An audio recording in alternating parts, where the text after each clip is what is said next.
Morning, confident Christians. One of the things I really love about this particular environment is that everybody that's in this group really genuinely wants to be a confident Christian and really wants to see their life expand in their walk with God and in just their boldness in their walk.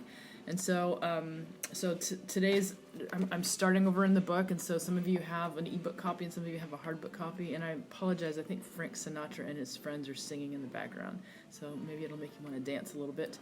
But the very beginning of the book, the very first section is really about emotions and what do we do with emotions. And sometimes people have challenged me and said that I talk bad or talk down about emotions, and that's not true. It's like we all have them and God gave them to us. It's what we do with them that really matters. And so I wanted to talk a little bit about differentiating between a fact and a feeling. And I remember the first time I heard somebody say, well, just because you think it doesn't mean it's true.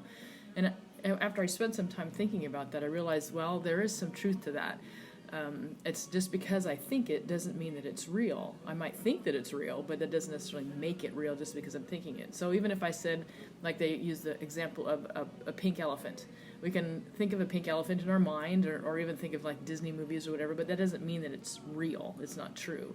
So understanding that our minds can come up with things that aren't real and aren't true is really an important skill to have. And to look at then our feelings and say how much are our emotions real. We can have them, but that doesn't necessarily mean that they're relative to the environment in the moment or to the situation, and then sometimes they are.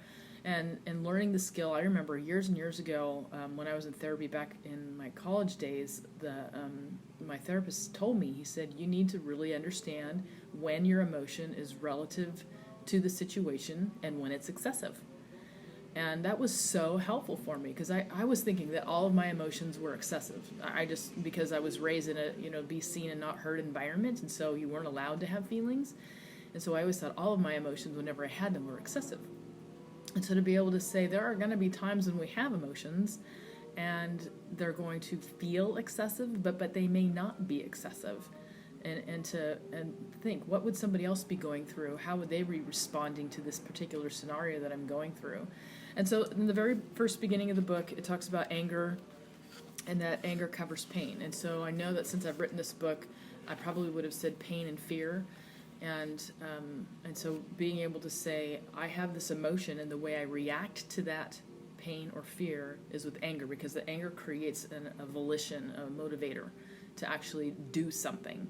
And so oftentimes we resort to anger as that motivator to run after somebody, chase or fight back or defend ourselves.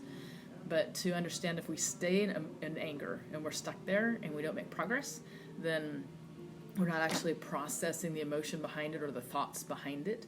And so to really understand that anger is an expression of a deeper emotion, that when we're interpreting this feeling as anger towards somebody. And when I talk about emotions, I've used the example of if you were in an airplane, God forbid you're in an airplane, and you're about to jump out, okay? So you're way up in the sky.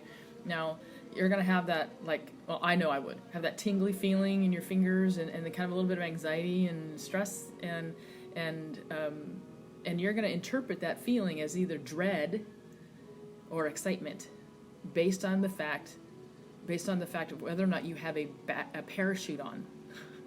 Okay, so if you have a parachute on, you might be excited.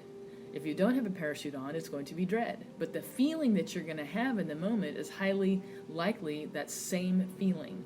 And so really understanding that we have feelings and how we decide to interpret them may make a big difference on how we react to things. And so that's where the whole first section of the book is really just talking about understanding our feelings. And so I hope that that's a little bit helpful for you today.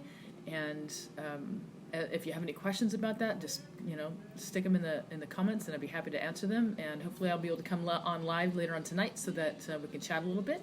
And I'll see you then. Alrighty, bye.